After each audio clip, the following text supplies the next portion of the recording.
In Brave New World, nobody forces citizens to take Soma. They take it themselves, freely, happily, because it works. Aldous Huxley published that novel in 1932. His question wasn't whether authoritarianism could exist. Orwell had already answered that. Huxley's question was different. What does control look like when it doesn't feel like control? What does a system of power look like when the mechanism isn't surveillance or punishment, but reward? That question remained theoretical for 90 years. The technology didn't exist. In 2018, TikTok brought its For You page to global audiences. And somewhere in that architecture, in the behavioral embeddings and engagement loops, the mechanism Huxley described found a real-world instantiation. This video examines that parallel. Specifically, why the mechanism Huxley described in fiction and the mechanism recommendation algorithms use in practice are structurally identical, and what recent neuroscience and psychology research tells us about what that means. You don't decide how long you spend on the For You page. You open the app for 30 seconds, 40 minutes later, you're still there. That's not distraction. That's calibration. According to Pew Research Center's 2024 report on teen social media use, Gen Z averages over 3 hours per day on social platforms, with TikTok accounting for a disproportionate share of that time. That's approximately 20% of waking hours.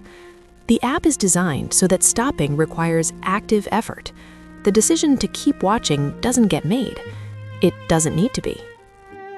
Here's how this process plays out at the identity level, drawn from documented patterns in the research.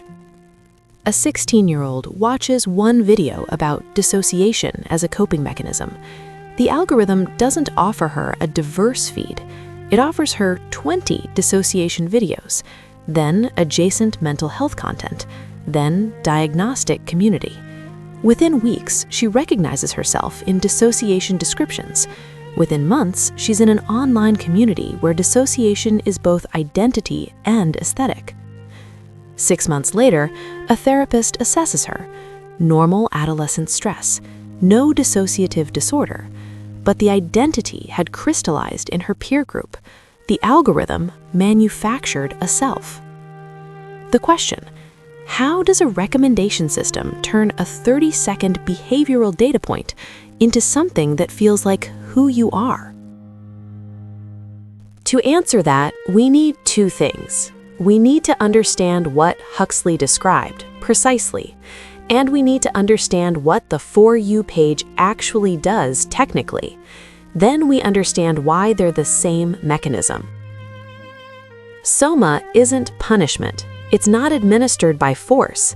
It's freely available, cheerfully distributed, and highly effective. The world state doesn't threaten compliance. It offers something better than resistance: immediate relief from discomfort and reliable pleasure, with no apparent cost, no friction. Here's Huxley's mechanism, step by step. First, discomfort exists. Boredom, uncertainty, the work of identity formation. Second, Soma eliminates that discomfort efficiently and pleasurably. Third, citizens choose Soma freely and repeatedly. Fourth, the habit of choosing Soma means the capacity to tolerate discomfort atrophies. Fifth, without that capacity, harder choices, the kind requiring sitting with uncertainty, become progressively less accessible. The result isn't suffering prisoners, it's content citizens who have no need and no capacity to challenge anything. Huxley's core insight: the most durable control isn't the kind that suppresses freedom, it's the kind that makes freedom feel worse than constraint. One clarification matters for the rest of this analysis. Huxley's world state designed Soma deliberately. This was centrally planned, engineers making conscious choices to maintain docility. The For You page was not designed with that intention. TikTok engineers optimize for engagement metrics because engagement drives ad revenue. The mechanism is the same, the intention is not. That distinction doesn't reduce the harm, but it changes what kind of solutions are possible. TikTok's recommendation algorithm operates through behavioral clustering. Here's the mechanism precisely. Every action generates data, not just what you watch, how you watch it. The algorithm tracks behavioral signals per video, total watch time, timestamp pauses, segment rewatches, whether you scrolled past, shares and comments, saves.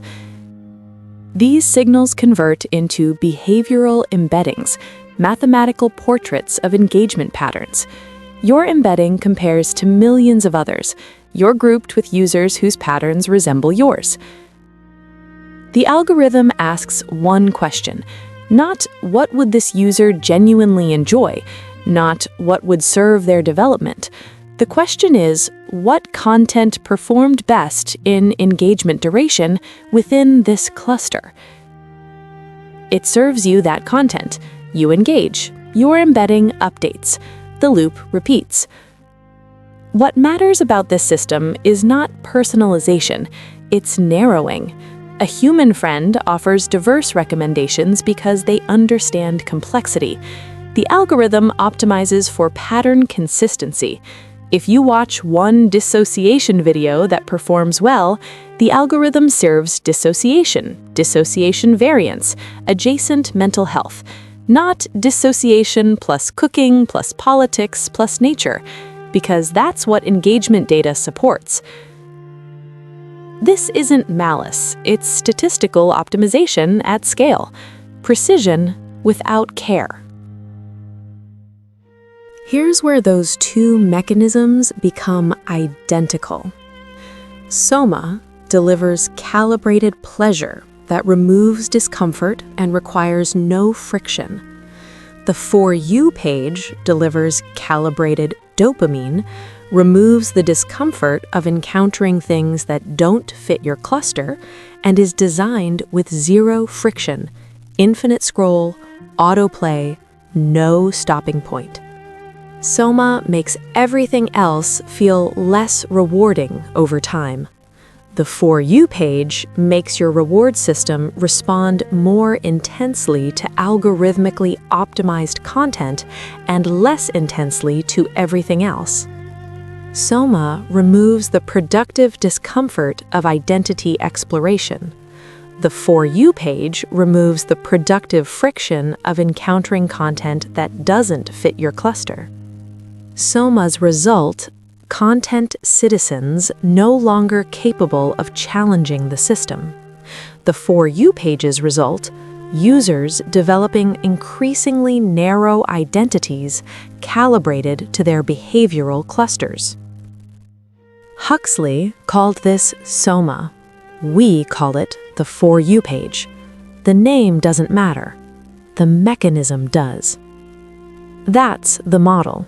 But does it actually produce what we're describing? Research from the past 3 years provides answers, with important caveats. All sources cited in this video are in the description. Authors, year, and links where available. That's not a disclaimer. That's the standard. You can verify any claim independently. The most direct empirical test of the Soma parallel is what habitual algorithmic exposure does to the brain's reward architecture over time. 2 independent longitudinal studies address this question. In 2023, Maza, Fox, Kwan, Becker, and colleagues published a 3-year fMRI study tracking 169 6th and 7th graders. They asked a precise question: does habitual social media checking behavior predict changes in how the brain processes anticipation of social feedback? What they found was a divergence. Adolescents who checked social media habitually developed a distinct neurodevelopmental trajectory, one that made them progressively more sensitive to social feedback signals over time. Adolescents who checked moderately or rarely showed the opposite pattern. Their neural response to the same stimuli decreased across the same period. The regions involved are significant: the ventral striatum, insula, amygdala, and dorsolateral prefrontal cortex, networks governing reward anticipation, emotional salience, and cognitive control. Habitual checking was associated with increasing neural hypersensitivity in exactly those regions.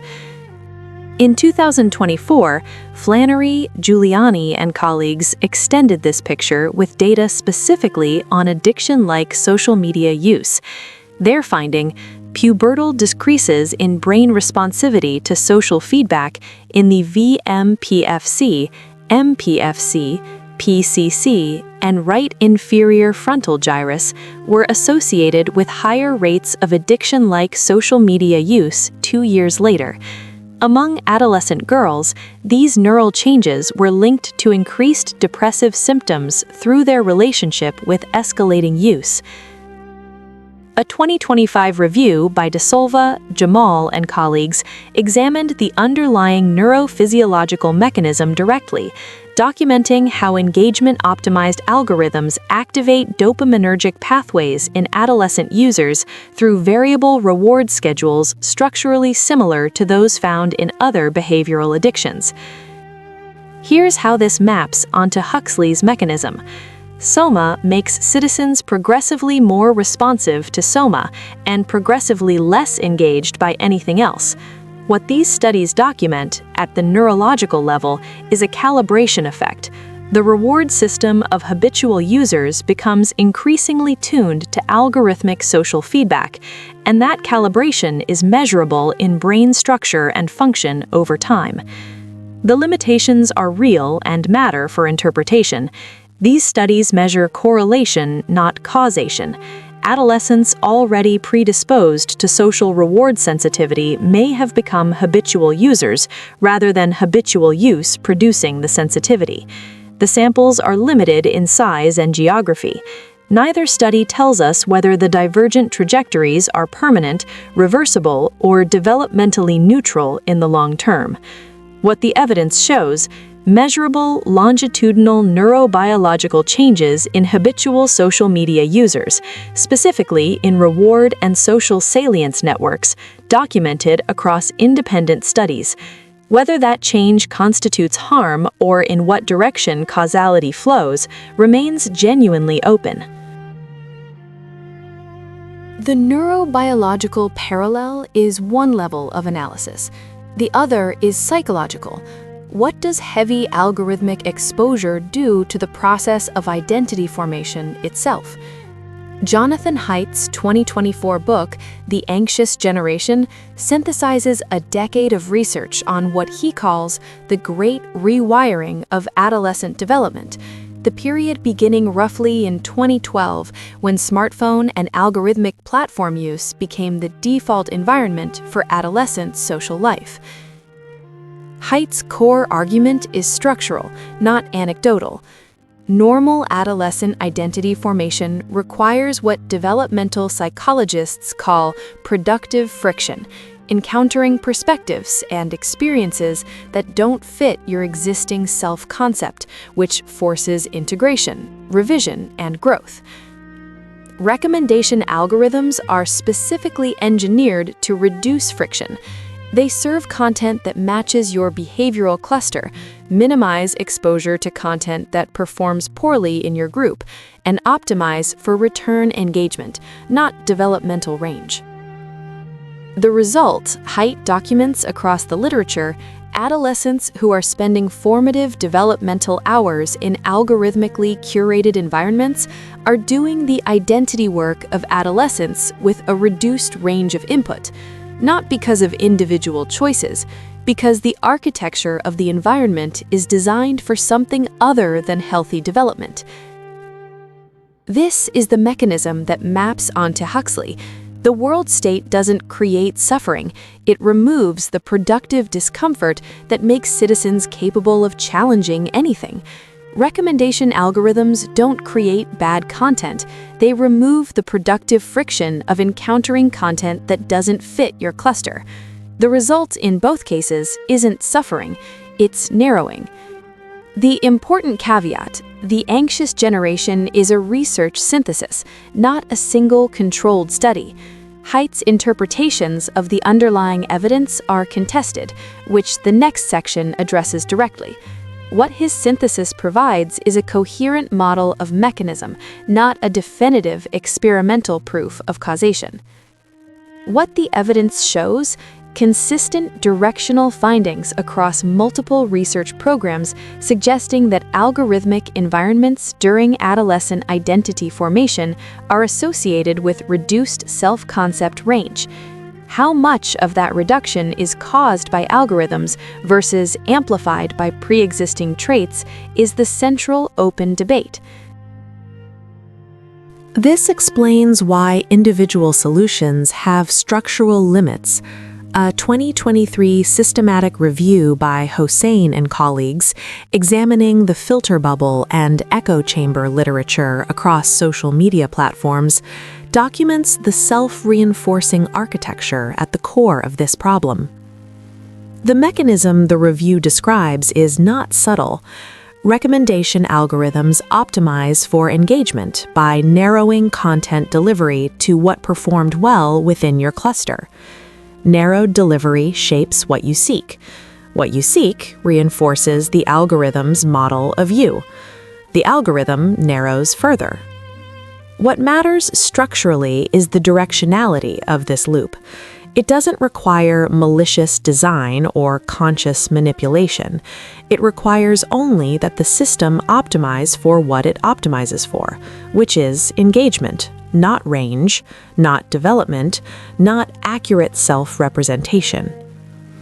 The research also documents what happens when the loop is disrupted. Studies examining users who encounter deliberately broadened recommendation environments consistently find increased self-exploration and exposure to diverse perspectives. The capacity for broader engagement doesn't disappear under narrowing conditions, it atrophies from disuse. But here's the structural problem. Broadening requires active, sustained intervention against the default direction of the system.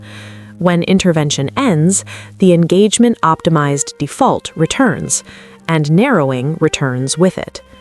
That's not an argument against individual strategies. It's an argument about what individual strategies can and cannot accomplish against a system designed to pull in the opposite direction. But here's where the picture complicates, and honesty requires slowing down. In March 2024, Candice Odgers, a developmental psychologist at UC Irvine, published a critical review of the social media harm literature in Nature. Her argument deserves to be taken seriously on its own terms, not dismissed as contrarian. Odgers' central claim: hundreds of researchers, herself included, have searched for the large-scale effects that the dominant narrative predicts and have not found them consistently. Most data are correlative. When associations over time are found, they suggest not that social media use predicts or causes mental health decline, but that young people who already have mental health problems use these platforms more often, or in different ways from their peers who don't. The directionality of the effect, in other words, may be reversed from the standard narrative. It's not that algorithms create vulnerable adolescents, it's that vulnerable adolescents are drawn to and differently affected by the same algorithmic environments that others navigate without measurable harm. This is a genuine challenge to the framework I've described, not a minor footnote. If Odgers' reading of the literature holds, then the soma mechanism isn't creating the damage, it's amplifying damage that pre-existed and would have found other expressions. Both readings are concerning, but they require structurally different responses. Odgers also makes a structural argument. The mental health crisis in adolescence is real and documented. But attributing it primarily to algorithmic platforms may be directing attention and policy energy away from what her research points to as larger drivers: poverty, inequality, disrupted families, inadequate mental health infrastructure. Social media is the villain that fits the cultural moment. That doesn't make it the right explanation. The honest position? Haidt and Odgers are both serious researchers using the same underlying literature and reaching different conclusions about causation and magnitude. That disagreement is not resolvable by choosing a side. It's resolvable by better experimental designs that don't yet exist at scale. The second complication, for a meaningful portion of adolescents, particularly those in isolated communities, rural areas, or with marginalized identities, algorithms facilitated healthy exploration that wasn't otherwise available. LGBTQ+ youth discovering community and language, rural adolescents encountering perspectives outside their local environment, young people finding models of adult life they had no local access to. For these adolescents, the algorithm wasn't soma, it was a window. This isn't a minor exception. For a meaningful population, the same architecture that narrows identity for some provides genuine developmental access for others. The algorithm doesn't distinguish. The effects are not the same. And research genuinely cannot tell us yet. Long-term neurological effects are unknown. We have roughly 10 years of Gen Z algorithmic data. Lasting effects require 20 to 30-year longitudinal studies that don't exist. Whether reward recalibration reverses, stabilizes, or compounds is unknown. Whether identity narrowing in adolescence persists into adulthood is untested. Neuroplasticity suggests recovery is possible, but possible and demonstrated differ. Almost all research was conducted with English-speaking American adolescents. Whether effects generalize across cultures, economies, and different algorithmic environments remains understudied. Here's what evidence actually shows.